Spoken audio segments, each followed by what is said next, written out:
Hey guys, welcome back to another video. So in this video, we will be talking about Tropical Storm Nicole. This is update number 2. Tropical Storm Nicole has winds of 65 miles per hour with a pressure of 990 millibars and is moving west at 10 miles per hour.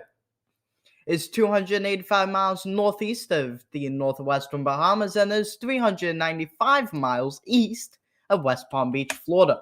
Hallandale, Florida, Altamaha Sound, Georgia to South Santee River, South Carolina, Anclote River to Ochlockonee River, Florida, and then we have storm surge warnings for North Palm Beach, Florida to Altamaha Sound, Georgia, and St. Johns River to Georgetown, Florida.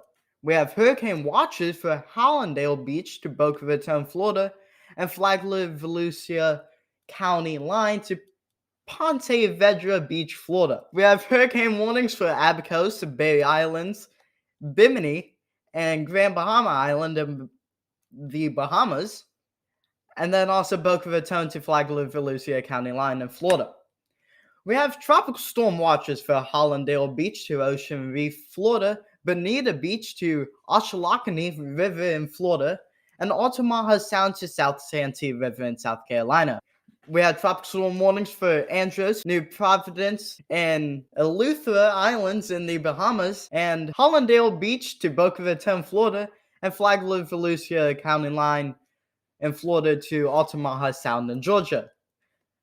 That was a lot of watches and warnings, but now we had to talk about storm surge, which is going to be a massive threat because of how long the storm surge is going to stay in the area, because we are having multiple high tides plus a full moon. From Altamaha Sound, Georgia to South Santee River in South Carolina, you can see 2 to 4 feet. From Altamaha Sound to North Palm Beach, you can see 3 to 5 feet. That also includes the Space Coast, and that also includes the mouth of the St. Johns River. From North Palm Beach to Hallandale Beach, you see 2 to 4 feet. From Hallandale Beach to Ocean Reef, you see 1 to 2 feet, and that includes Biscayne Bay. On the opposite side of Florida, from the middle of Longboat Key to the Anclote River, you see 1 to 3 feet. That includes Tampa Bay, which is at 1 to 3 feet. And then you have the Anclote River to Ochlockonee River, which is 2 to 4 feet. And then Indian Pass to Ochlockonee River, which is 1 to 2 feet of storm surge. Now, recon. We have 1 completed mission, 7 completed for Tropical Storm Nicole.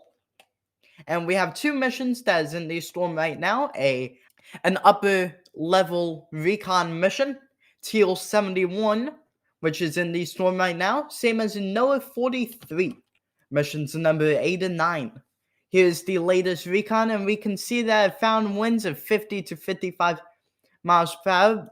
This previous recon probably found some higher winds, which is why it got bumped up to 65 miles per hour. Rain.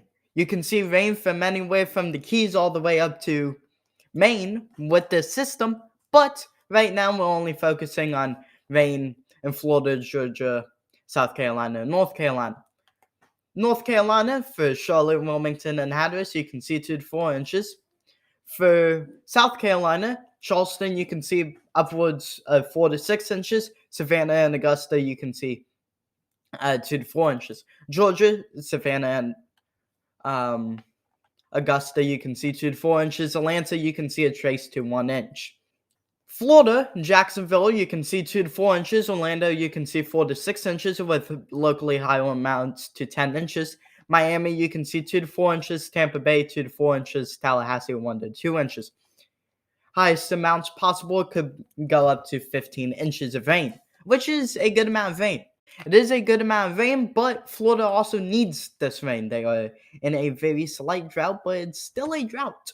You have a slight risk for the system: Miami, Tampa Bay, Orlando, Jacksonville, Savannah, Augusta, and Charleston, which is at least 15% of flash flooding, and then a marginal risk around that area that you see in the green, which includes Tallahassee, Atlanta, Charlotte, and Wilmington. Key messages. Here are the key messages if you want to go through and read them. Now, here's the wind shear for this system. The wind shear is not looking that well for this system, but it is getting itself under control but it will make landfall into Florida soon, and that will deteriorate the system. Dry air, you can see all the dry air wrapping around it for the next few hours, but then it gets into a more humid spell right whenever it makes landfall, so it can't really gather up any of more of that energy after that. Sea surface temperatures, which is needed for hurricanes, you can this hurricane can see temperatures anywhere from 79 to 82 degrees Fahrenheit, which is less than conducive. Anything that you see in the yellow is conducive for hurricane development, but of course you can have hurricane development and cooler temperatures. Not as likely though.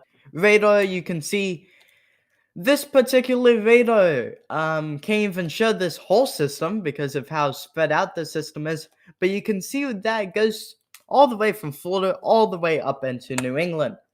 Winds you can see for this specific model that is supposed to reach hurricane force, make landfall into Florida, and then diminish with the winds going right at tropical storm strength all the way through from Florida up into Maine. I hope that you enjoyed this video and learned something about Tropical Storm Nicole. Have a great rest of your day. Bye-bye, and stay safe.